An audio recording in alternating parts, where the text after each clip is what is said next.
स्वामी जी, आपकी बातों को सब बहुत ध्यान से सुनते हैं। आजकल लोग कह रहे हैं कि स्वामी रामदेव पार्टी लाइन से अलग बोल रहे हैं, इसलिए मैं कह रही हूँ क्योंकि ये मैंने कहा पार्टी गया लाइन नहीं, मैं क्या पार्टी भाई, मेरी क्या पार्टी है? ये मैं कहा बाबा गया जी कि सन्यासी आदमी हूँ। स्वामी रामदेव भारतीय जनता पार्टी को सपोर्ट करते हैं, ये कहा। और आप कई मैंने मंचों किया से है। मैं कोई लुका छिपी वाला आदमी नहीं हूँ। और अभी भी भाई मुझे जो देश के लिए शुभ लगता है, मैं धर्म के साथ हूँ, मतलब देश के जब साथ जो हूँ, अच्छा हिंदुत्व काम सनातन के करेगा। साथ हूँ, जो मुझे ठीक लगता है बोलता हूँ।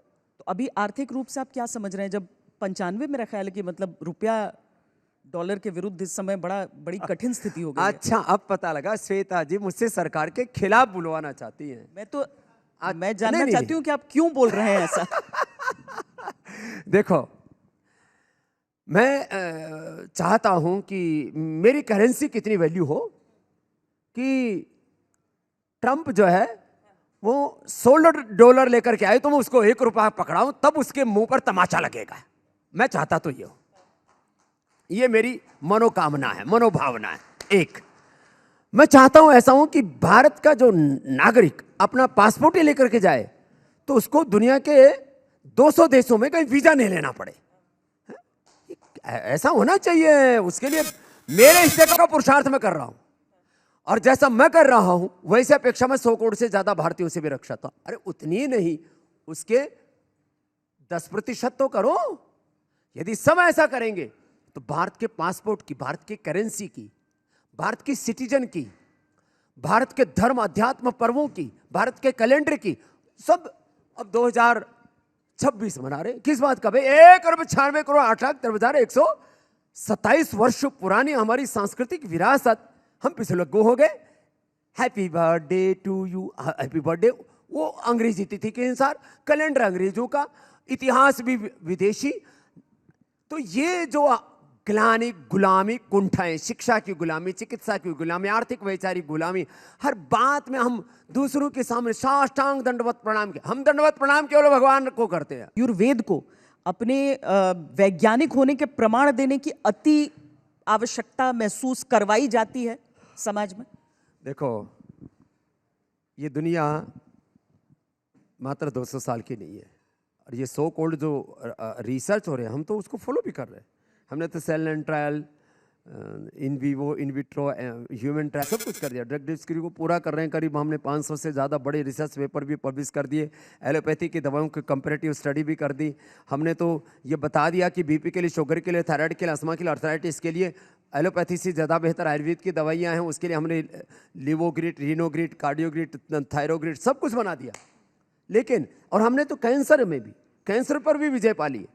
जो लोग बकवास करते थे कि एक बार बॉडी डिजनरेट हो जाए, liver, kidney, lung, heart, brain degenerate हो जाए, तो हम तो लिवर को, किडनी को, पेनिकास को, लंग को, हार्ट को, ब्रेन को, आंखों को, सबको रिजुविनेट करके दिखा दिया। तो एलोपैथी से ज़्यादा बड़ी साइंस आयुर्वेद है, और उसमें प्रकृति है, उसमें किसी का शोषण नहीं है। ये तो सिंथेटिक दवाइयाँ, synthetic food, synthetic hair care, dental care, skin care, synthetic जूते, चप्पल, कपड़े सब सिंथेटिक, और फिर ऊपर से रेडिएशन, पॉल्यूशन सब खा करके तो आदमी का तो हुलिया खराब हो रखा है, आदमी का पूरा फजीता हो रखा है।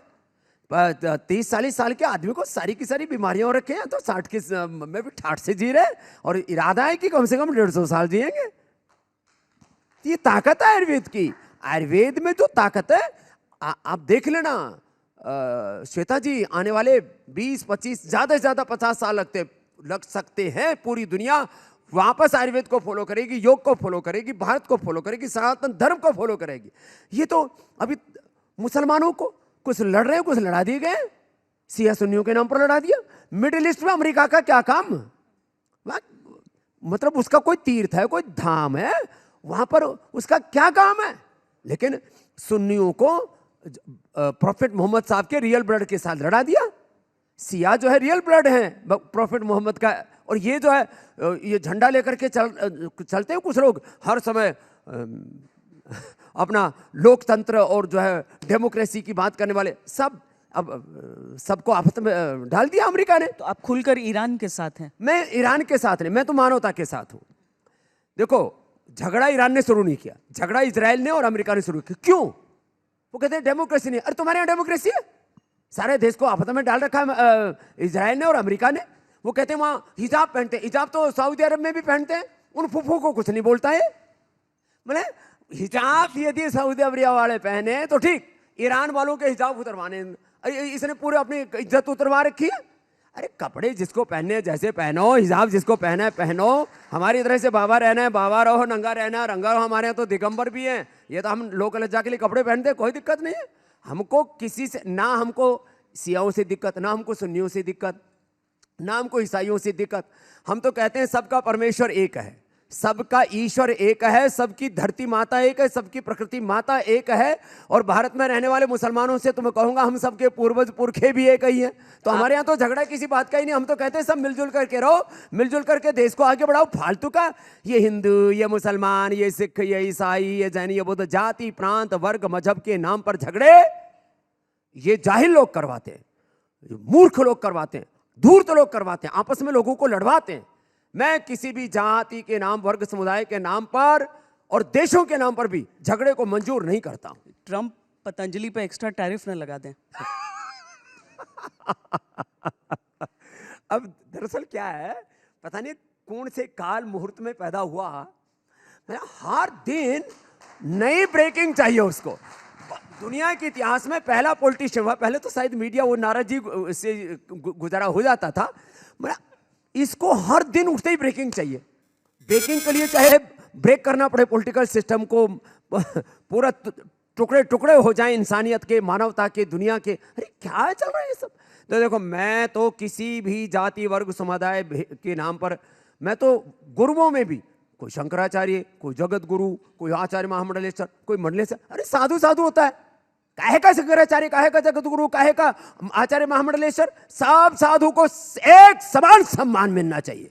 कोई भेदभाव नहीं होना चाहिए साधु साधु के नाम पर, कोई भेदभाव नहीं होना चाहिए मनुष्य मनुष्य के नाम पर। आदमी में भेद होता है उसके कर्मों से, उसके चरित्र से, उसके आचरण से। आचरण जिसका ऊंचा हो, किसी भी कुल वर्ग जाति में कहीं पर भी पैदा हो गए, उस झोपड़े में रहने वाला साधु का चरित्र ऊंचा है, उसकी तपस्या ऊंची है, तो मैं उसको शंकराचार्य से भी ज्यादा सम्मान दूंगा।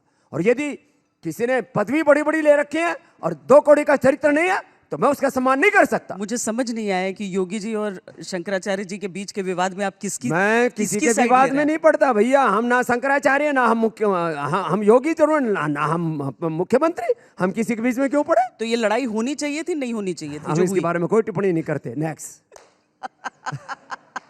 मतलब इसमें से मायने निकाल लें हम। नहीं देखो, हम कोई माने नहीं, हम जितना बोलते हैं वही बोलते हैं। उसके आगे पीछे कोई माने निकालेगा वो अपने हसी तैसी कराए, हमारा कोई लेना देना नहीं। और ये जो धर्म के नाम पे लड़ाता है, जाति के नाम पे लड़ाता है, ये किस पर टिप्पणी थी? ये होना है, ये हर देखो जाति वर्ग समुदाय के नाम पर, ऊंचे नीचे के नाम पर हर गांव गली शहर में ये झगड़ा है।